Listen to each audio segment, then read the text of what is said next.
In a point in time patikuona kuti nyika yeZimbabwe zvinhu zvakaoma, tiona kuti people are finding it difficult to put the food on the table. Tiona kuti aiwa magraduates vari kushaya mabasa, awa tichiona kuti economic crisis, tichiona kuti the currency yayo chaiyo iri kustraina magaro enyika yeZimbabwe.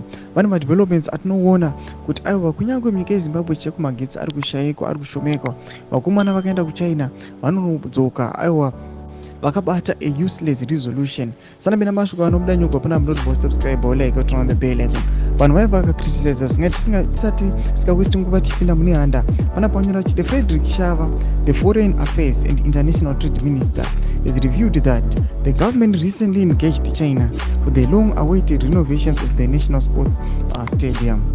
The Foreign Affairs Minister told the cabinet the government agreed on several deals with China, said the rehabilitation of the National Sports Stadium was one of them. Another one deal of interest is the rehabilitation of the National Sports Stadium.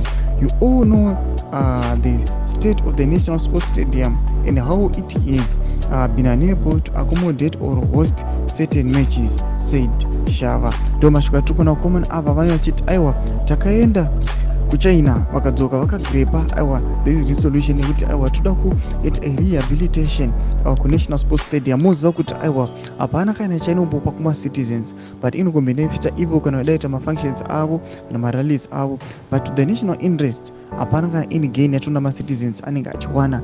But toona kuti aiwa these guys have really failed. These guys they just push ma-agendas kana ma-propagandas anoita kuti zvinhu zvavo zviite, not kuti zviaddress ma-issues yavagari venyika yeZimbabwe.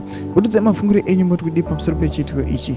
Aiwa pindai comment section medu, subscribe or like and turn on the bell icon.